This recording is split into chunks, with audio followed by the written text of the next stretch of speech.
નમસ્કાર દર્શક મિત્રો, સ્પાર્ક ટુડે ન્યૂઝમાં આપનું સ્વાગત છે। 76મા પ્રજાસત્તાક દિનની સમગ્ર ભારતમાં ખૂબ જ ધામધૂમપૂર્વક ઉજવણી કરવામાં આવી રહી છે, ત્યારે વડોદરા શહેરમાં પણ પ્રજાસત્તાક દિનની ખૂબ જ હર્ષોલ્લાસ સાથે ઉજવણી કરવામાં આવી રહી છે। વડોદરા મહાનગરપાલિકા દ્વારા અત્યારે અહીંયા હરણી ખાતે પ્રજાસત્તાક દિનની ઉજવણી કાર્યક્રમ યોજવામાં આવ્યો છે। આપણા સંવિધાનના ઘડવૈયા ડોક્ટર બાબા સાહેબ આંબેડકર કે જે સમિતિના અધ્યક્ષ હતા, સાથે સાથે તેમની સમિતિના સૌ સભ્યશ્રીઓ, સૌ અધિકારીગણ સૌએ સાથે મળીને આપણા સંવિધાન, આપણા બંધારણની રચના માટે જે પણ યોગદાન આપ્યું છે તે પ્રત્યે આપણે સૌ સાથે મળી અને આપણી કૃતજ્ઞતા અભિવ્યક્ત કરીએ છીએ। જેમના પરિશ્રમની પરાકાષ્ઠાના ફળ સ્વરૂપે આપણને આ અમૂલ્ય ગ્રંથ પ્રાપ્ત થયો હતો। વડોદરા મહાનગરપાલિકા માટે પણ આ વર્ષ ઐતિહાસિક રહ્યું છે। ખરા અર્થમાં આઝાદીના અમૃત મહોત્સવનું આ પ્રથમ વર્ષ છે, ત્યારે આપણું આ ઐતિહાસિક વર્ષ કે જેમાં આપણે સૌ, મારા સૌ સાથી સભાસદશ્રીઓ, સાથી પક્ષ, વહીવટી પક્ષ, કમિશનરશ્રી, એમની ટીમ, આપણે સૌએ સાથે મળી અને સફાઈ સેવકો માટે 1200 જેટલા નવા મહેકમ ઉભા કર્યા છે। તો અલગ અલગ વિભાગોમાં ક્લાર્ક, એન્જિનિયર્સ, ડોક્ટર્સ તથા અન્ય અનેક એવી જગ્યાઓની ભરતી કરી અને કુલ 2300 કે તેથી વધુ જેટલી આપણે નવી ભરતી કરી શક્યા છે। તો સાથે સાથે આદરણીય મુખ્યમંત્રી શ્રી ભૂપેન્દ્રભાઈ પટેલજીની ઉપસ્થિતિમાં 720 કરોડથી લઈ અને 616 કરોડ સુધીના કામોના ખાતમુહૂર્ત, શુભારંભ અને લોકાર્પણ જેવા આયોજનો થકી વડોદરાના વિકાસને આપણે સૌએ સાથે મળી અને વિકાસની ગતિને તેજ બનાવી છે અને વિકાસની ગતિમાં પ્રગતિ પણ આપી છે।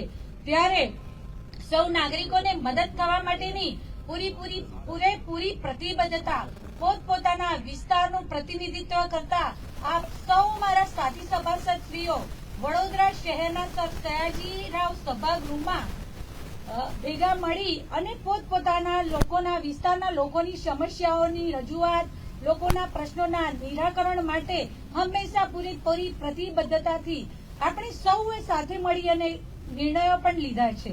તો ઈ બોન્ડ દ્વારા આત્મનિર્ભર મહાનગરપાલિકા બની શક્યાનું આપણને ગૌરવ છે। તો સાથે સાથે ગ્રીન બોન્ડ દ્વારા આપણે લંડનનું સર્ટિફિકેટ પ્રાપ્ત કરી અને વિશ્વની સૌ પ્રથમ ગ્રીન એનર્જી મહાનગરપાલિકા બનવાનું સૌભાગ્ય પણ આપણી વડોદરા મહાનગરપાલિકાને પ્રાપ્ત થયું છે। વડોદરા શહેરના વિકાસની ગતિને વેગ આપવાનો હોય કે પછી કોઈ પણ પોતાના વિસ્તારનું કામ હોય, સારા અને વિકાસના પ્રગતિના કામોના લોકાર્પણ, ખાતમુહૂર્ત કે શુભારંભ હોય કે પછી પૂર જેવી પરિસ્થિતિના વિકટ સંજોગોનો સામનો કરવાનો હોય, આપણે સૌએ સાથે મળીને ખભે ખભા મિલાવીને વડોદરા શહેર માટે આપણી પૂરેપૂરી પ્રતિબદ્ધતા દર્શાવી છે। Together we will make a difference for the betterment of our city and hour citizen.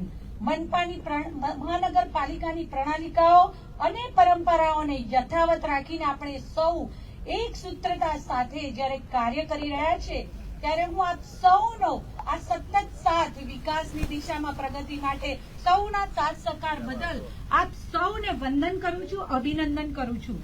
રાષ્ટ્ર પ્રથમ, રાષ્ટ્ર સર્વોપરીની વિચારધારા સાથે સર્વજન હિતાય સર્વજન સુખાયને પ્રાધાન્ય આપી અને દેશને વિકાસમાં ગતિ અપાઈ રહી છે, ત્યારે લોકોની સુખાકારીને પણ પ્રાધાન્ય અપાઈ રહ્યું છે। સામર્થ્યવાન યુવા શક્તિની નિષ્ઠા અને પ્રતિબદ્ધતા સમૃદ્ધ જ્યારે પ્રયાસો છે, ત્યારે આજે આઝાદીના અમૃત વર્ષના પ્રથમ દિવસે નવલ પ્રભાતે આપણા સૌને એક વિશ્વાસ છે કે 2047માં જ્યારે ભારત આઝાદી મળ્યાના 100મા વર્ષમાં પ્રવેશ કરશે ને, ત્યારે વિશ્વમાં એ મોખરાનું સ્થાન પ્રાપ્ત કરશે। રિન્યુએબલ એનર્જી સાથે નિર્ધારિત મૂલ્યો પર કામ પણ થઈ રહ્યું છે। તો હોસ્પિટલ્સ હોય, મેડિકલની સીટ્સ હોય, એની પણ સંખ્યા વધારી અને આપણા સ્વાસ્થ્યની સુરક્ષિતતાને સિક્યોર કરવામાં આવી રહી છે। માતૃભાષામાં ઉચ્ચ શિક્ષણ પ્રાપ્ત થાય તેના પ્રયાસો આરંભી અને સંકલ્પને સિદ્ધિ સુધી લઈ જવામાં આવ્યો છે। તો સુપ્રીમ કોર્ટે પણ પોતાના જજમેન્ટ એને ઓપરેટિવ પાર્ટમાં પોતપોતાની માતૃભાષામાં કામગીરી થઈ શકે એ દિશામાં પણ એમણે પણ નિર્ણય લીધો છે. ત્યારે આવનારા વર્ષો આપણા દેશ માટે અભૂતપૂર્વ વિકાસના છે. આપણું આ નવું ભારત છે, એક ભારત છે, શ્રેષ્ઠ ભારત છે. ભિન્ન છે ભાષા, ધર્મ અને મત, પ્રાંત, વેશ અને પરિવેશ, પણ આપણા સૌનું ગૌરવે આપણો રાષ્ટ્રધ્વજ તિરંગો શ્રેષ્ઠ. આ રાષ્ટ્રીય પર્વ પર ચાલો આપણે સૌ સાથે મળીને સ્વચ્છતાની, ભાઈચારાની અને દેશની ઉન્નતિ માટે આપણે સૌ પ્રતિબદ્ધ થઈએ અને આવનારા સમયમાં સાથે મળી અને વિકાસની હરણફાળ ભરીએ અને વિશ્વ ફલક પર આપણા દેશનું નામ ચારે બાજુ ગુંજે એવા પ્રતિબદ્ધ પ્રયાસો કરીએ. આવો શ્રદ્ધાસુમન અર્પણ કરીએ તેમને કે જેમના નસીબમાં આ મુકામ છે કે ખુશનસીબ હોય છે એ લોહી જે દેશના કામ આવે છે. આપણા પૂર્વ પ્રધાનમંત્રી શ્રી અટલ બિહારી વાજપેયીજીએ કહ્યું હતું કે ભારત એ કોઈ ભૂમિનો ટુકડો નથી, भारत ये कोई भूमि का टुकड़ा नहीं, ये जीता जागता राष्ट्र पुरुष है. भारत कोई भूमि का टुकड़ा नहीं, ये जीता जागता राष्ट्र पुरुष है. ये वंदन की भूमि है, ये अभिनंदन की भूमि है, ये अर्पण की भूमि है, ये तर्पण की भूमि है. यहाँ की नदी नदी गंगा नदी है, यहाँ का कंकर कंकर शंकर है. हम जीते हैं तो हमारे देश के लिए, हम मरेंगे तो भी हमारे देश के लिए. राष्ट्र की मूल्यों की रक्षा करते करते अगर किसी दिन हमें हमारे प्राणों की आहुति देनी पड़ जाए और उसके बाद जब हमारी अस्थियों को गंगा नदी में बहा दिया जाएगा, उसके बाद उस बहते हुए पानी में अगर कोई कान लगा के सुनेगा तो उसमें से एक ही आवाज आएगी, भारत माता की जय. आभार.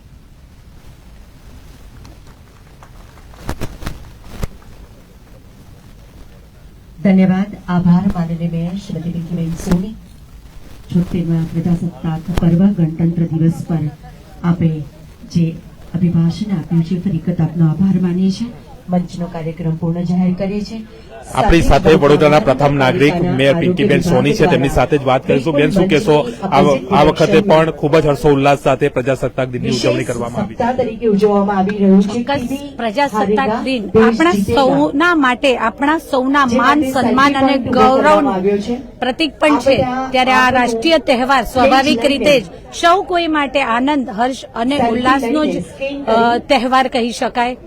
76મો પ્રજાસત્તાક દિવસ એટલે કે આપણા દેશમાં સંવિધાન લાગુ થયા અને 75 વર્ષની પૂર્ણાહુતિ, આઝાદીના અમૃત મહોત્સવના પ્રથમ વર્ષ નિમિત્તે હું સૌને ખૂબ ખૂબ શુભેચ્છાઓ પાઠવું છું. ચોક્કસ, અત્યારે જે પ્રજાસત્તાક દિનની ઉજવણી કરવામાં આવી છે વડોદરા મહાનગરપાલિકા દ્વારા, અને તેને લઈને અત્યારે